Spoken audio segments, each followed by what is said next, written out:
اعوذ باللہ من الشیطان الرجیم۔ اللہ کی پناہ مانگتا ہوں شیطان مردود کے شر سے۔ بسم اللہ الرحمن الرحیم۔ اللہ کے نام سے شروع جو بہت مہربان نہایت رحم والا ہے۔ یا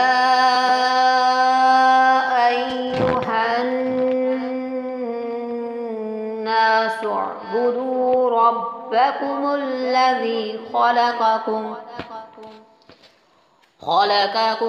والذین من قبلکم لعلکم تتقون۔ اے لوگوں، اپنے رب کو پوجو جس نے تمہیں اور تم سے اگلوں کو پیدا کیا، یہ امید کرتے ہوئے کہ تمہیں پرہیزگاری ملے۔ سورۃ البقرہ آیت نمبر 21 آپ نے ملاحظہ فرمائی۔ ابھی اس کی تفسیر۔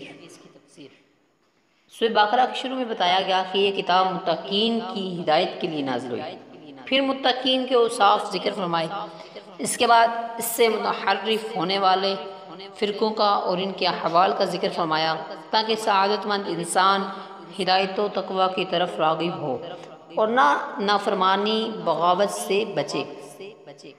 اب تقوی حاصل کرنے کا طریقہ بتایا جا رہا ہے، اور طریقہ عبادات اور اطاعت الہی ہے۔ یا ایھا الناس کے ذریعے تمام انسانوں سے خطاب ہے، اور اس بات کا اشارہ ہے کہ انسانی شرافت اسی میں ہے کہ آدمی تقوی حاصل کرے اور اللہ تعالیٰ کا بندہ بنے۔ عبادت اس انتہائی تعظیم کا نام ہے جو بندہ اپنی عبدیت یعنی بندہ ہونے اور معبود کی الوہیت یعنی معبود ہونے کے اعتقاد اور اعتراف کے ساتھ بجا لائے۔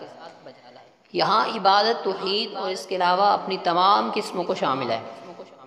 کافروں کو عبادت کا حکم اس معنی میں ہے کہ وہ سب سے بنیادی عبادت یعنی ایمان لائیں اور اس کے بعد دیگر اعمال بجا لائیں۔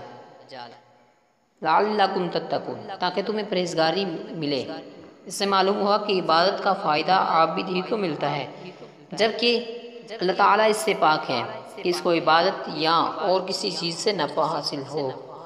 دوستوں، آج کے لیے اتنا ہی، ملیں گے انشاءاللہ نیکسٹ ویڈیو میں، تب تک کے لیے اللہ حافظ۔